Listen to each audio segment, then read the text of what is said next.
Morning everyone, আশা করি তোমরা সবাই ভালো আছো। আমিও ভালো আছি। নতুন একটা ব্লগে তোমাদের সবাইকে স্বাগত জানাচ্ছি। তো দেখতেই পাচ্ছ পুরো রুমটাই খালি আছে। তো এখনও পর্যন্ত কেউ পৌঁছায়নি। 9টা বেজে গেল, তাও এখনও কেউ পৌঁছায়নি। আজকে আমি একটু দেরি করে এসেছি। তো আগে এই সময়ে কম বেশি মেয়েগুলো পৌঁছে যেত, কিন্তু আজকে পৌঁছায়নি, কিসের জন্য জানি না। তারপর আমি মোবাইলটাকে সেট করে নাস্তা পাঠিয়েছিল যে মা, তো ওই নাস্তাটা খেয়ে নিচ্ছিলাম। যেহেতু পরীক্ষা পুরো 2 ঘন্টা টানা দিতে হবে, আর কিছু সকালবেলা থেকে কিছু খাইনি, সেই যে চা বিস্কুট খেয়ে এসেছিলাম।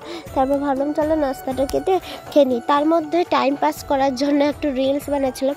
আর আজকে আমার আছে ওই যে 103 পেপারের যেদিন পরীক্ষা ছিল 4 পড়ে এসেছিলাম, সেই 4টাই আজকে আছে। 104 পেপারে পরীক্ষা। তো একটু টেনশন মুক্ত ছিলাম যে এটা তো পড়া হয়ে গেছে, কিন্তু পরীক্ষাটা না ভীষণই খারাপ হয়েছে, তেমন একটা ভালো হয়নি। তারপর আমরা সবাই মিলে মানে পরীক্ষা শেষে ছুটি হতে আমরা সবাই চলে এসেছি, সেন্ট্রালের দিকে যাচ্ছি। আর আজকে মৌহাদিকে ফোন করলাম, তো মৌহাদি বললো যে কাঁথিতে এসছে। শপিং করার ইচ্ছে ছিল, যেহেতু আমার মন ভালোই ছিল যে পরীক্ষাটা ভালোভাবে কাটবে, কিন্তু পরীক্ষাটা ভালো কাটেনি। তাও মৌহাদি যখন এসছে শপিং মানে কাঁথিতে, তখন ভাবলাম চলো শপিং করে নিই। তো প্রথমে আমরা এম বাজারে গেছিলাম, তারপর আমরা NSV বাজার যেটা, ওটাতে ঢুকেছি। তো এম বাজার থেকে একটা মাত্র টপ নিয়ে এসেছিলাম। আর এই যে SNV বাজার, এটা থেকে আমরা কিছুই নিইনি। আর এখানটাতে ভীষণই গরম ছিল, এত গরম বলা যায় না। এসি যে কোথাও আছে আমি বুঝতেই পারছিলাম না। ফ্যান চলছে চারিদিকে, তো একটুখানি ফ্যানের হাওয়া খাচ্ছিলাম। তারপর আমরা চলে এসেছিলাম কলকাতা বাজারে। তো এইখান থেকে কিছু নিব ভেবেছি। মৌদি বললো এইখানে পছন্দ হয়ে যাবে, মানে রেটও থাকলে আর যদি বেশি রেটও থাকে তো জামাগুলো পছন্দ হবে।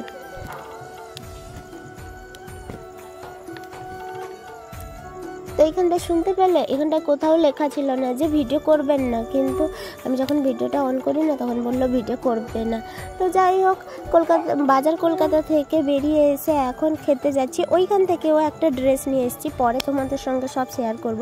তো এখানটায় খেতে বসছি। আর মৌয়াদি মানে খেয়ে এসেছিলো ভাত, তো আমি তো খেয়ে আসিনি। আর তখন 2টা 2:30 নাগাদ বেজে গেছিলো। তো তারপর ভাবলাম চল একটু যা খেয়ে নিই। তো বিরিয়ানি অর্ডার দিয়েছিলাম 1 প্লেট। তো ওকে বললাম তুই অর্ধেক, আমি অর্ধেক খাই। বিরিয়ানিটা এতটাও মানে পুরোটা খেতে পারবো না। তো তারপর মৌহাদি বললো না আমি না, একদম আমার ইচ্ছে নেই খেতে। তারপর দোকানওয়ালা বললো যে হাফ প্লেটও বিক্রি হয়। তো তারপর হাফ প্লেট খেয়ে এখন বেরিয়ে যাচ্ছি সেন্ট্রালের দিকে আবার। তো এখন বাড়ি ফিরবো, কিছু জিনিস নিব, খাওয়ার জিনিস, তারপর বাড়ি ফিরবো। তো এখানটায় সেন্ট্রালের দিকে যাচ্ছি। তো মৌহাদি বলছিল যে এখানটায় পেয়ারা মাখা হয়, চল পেয়ারা মাখা খাই। তো পেয়ারা মাখাটা খুবই মানে ভীষণই সুন্দর ছিল। তো আমরা এখানটায় এসেছি পেয়ারা মাখা খেতে। আর ওই যে NSV বাজার আছে, যেটা এম বাজারও আছে, তারই পাশে পেয়ারা মাখার দোকানটা। তো দেখো পেয়ারা মাখাটার ওপর থেকে দেখে মানে ভীষণই ভালো লাগছিল। তারপর খেয়ে দেখলাম টেস্টও ভালো করেছে, কিন্তু একটু ঝাল বেশি করে দিয়েছে। তো ওরও ঝাল লাগছিল, আমারও ভীষণ ঝাল লাগছিল, চোখে জল চলে এসেছিলো, কিন্তু এক পিসও আমরা ছাড়িনি। তো যাই হোক, একটা প্লেটই এনেছিলাম। তারপর আস্তে আস্তে রেখাদির সঙ্গে দেখা হয়ে গেল।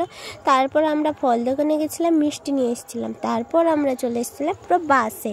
তো বাইরে এত পরিমাণে গরম না, বলে বোঝাতে পারবো না। আমি মানে বাড়িতে যখন কল করা হয় তখন বলছিল এদিকে বৃষ্টি হচ্ছে, কিন্তু কাঁথিতে এত গরম বলতে পারবো না।